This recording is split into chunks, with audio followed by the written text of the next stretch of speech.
नमः शंकर शारदाभ्यां श्री गुरुभ्यो नमः। आप सभी सज्जनों का हार्दिक स्वागत अभिनंदन है। सज्जनों, किसी ने यह प्रश्न पूछा कि यज्ञोपवीत कब बदलना चाहिए। यदि यज्ञोपवीत विधिवत धारण किया हो, फिर धारण करना छोड़ दिया हो, तो उसके उपरांत पुनः किस प्रकार यज्ञोपवीत धारण किया जाए। देखिए, सबसे पहले ये जानना आवश्यक है कि आपने यज्ञोपवीत अर्थात जनेऊ समय पे किया है अथवा नहीं किया है। अपनी वेद शाखा के गृह्य सूत्रों के आधार पर किया है अथवा नहीं किया है।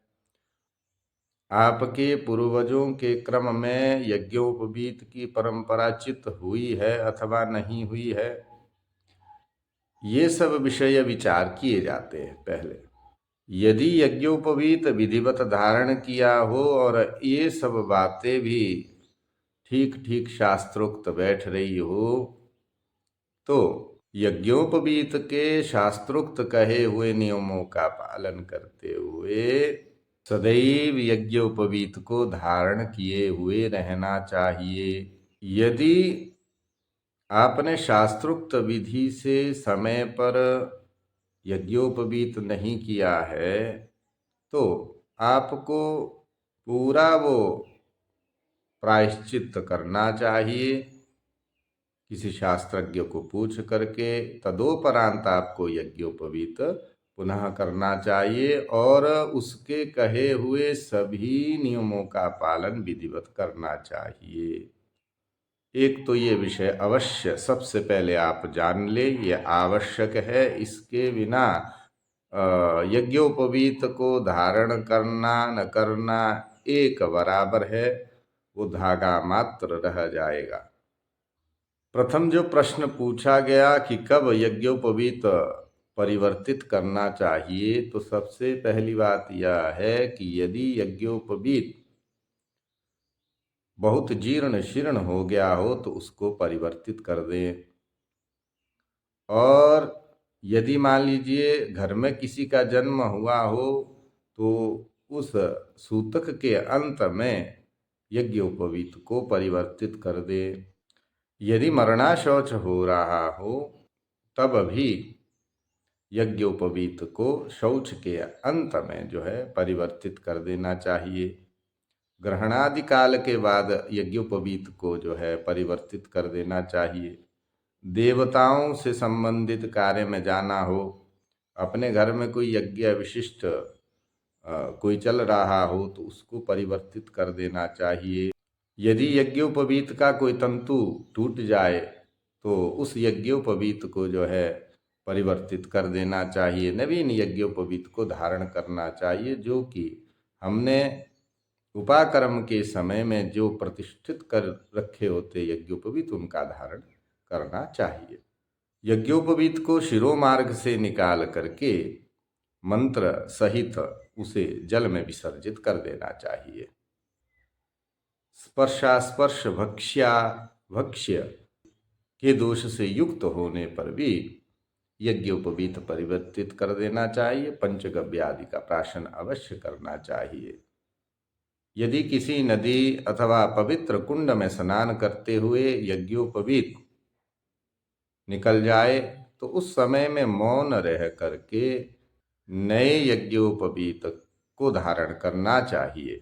शौच के समय में लघु शंका हो अथवा दीर्घ शंका हो, ऐसी अवस्था में यदि यज्ञोपवीत कान के ऊपर ना रहे या नाभि से नीचे रहे, तो अपवित्र हो जाता है। ऐसी स्थिति में भी यज्ञोपवीत को परिवर्तित कर देना चाहिए। भूलवश यदि दुकानों से लिया हुआ, कहीं अन्यत्र से लिया हुआ यज्ञोपवीत हो, तो उसे भी परिवर्तित करके अपने हाथों से निर्मित यज्ञोपवीत को धारण करना चाहिए। उससे संदर्भित जो प्रायश्चित है उसको भी अवश्य करना चाहिए। इन कहे हुए स्थानों में यज्ञोपवीत को अवश्य बदल देना चाहिए, नवीन यज्ञोपवीत को धारण करना चाहिए। ऐसी सज्जनों हमारी वैदिक परंपरा है, इसका पालन करना चाहिए। यदि आप नियमित संध्या वंदन आदि नहीं करते हैं तो तब भी आपका ब्रह्म सूत्र का ब्रह्म सूत्रत्व नष्ट हो जाता है, वह धागा मात्र रह जाता है। इसलिए ऐसी अवस्था में भी प्रायश्चित पूर्वक यज्ञोपवीत को बदल देना चाहिए। ऐसे अनेक विषय जो है शास्त्रों में प्रतिपादित किए गए हैं। ये मुख्य मुख्य विषय आपको यहाँ बताए, जिन पर आपको बहुत गंभीरता से आचरण करना चाहिए, जिससे कि आपके ब्रह्म सूत्र का ब्रह्म सूत्रत्व रक्षित हो और आपका द्विजत्व बना रहे और आप वैदिक कार्यों को करते हुए अभ्युदय और निश्रेयस की प्राप्ति करें। दूसरा प्रश्न यह पूछा गया कि यदि एक बार यज्ञोपवीत धारण कर दिया, फिर उतार करके कहीं खूंटी पर लटका दिया, फिर धारण नहीं किया, तो ऐसी स्थिति में क्या करें? ऐसी स्थिति में द्विजत्व आपका नष्ट हो चुका है, आपको स्वसमाप्त करने में अधिकार नहीं रहता है।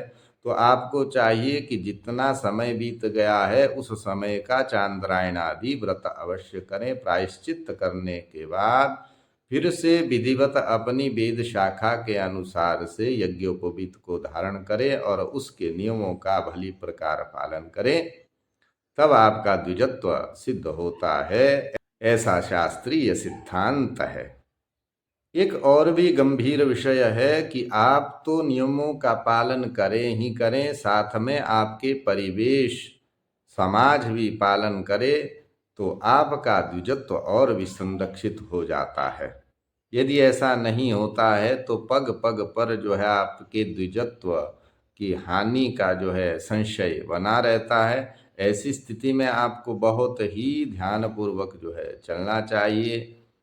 प्रयास ये करना चाहिए कि इस प्रकार आप अपने यज्ञोपवीत और द्विजत्व की रक्षा अवश्य करें। आप सभी का मंगल हो, ऐसी भगवती से प्रार्थना करके यहीं वाणी को विराम देते। हर नमः पार्वती पतये, हर हर महादेव शंभो।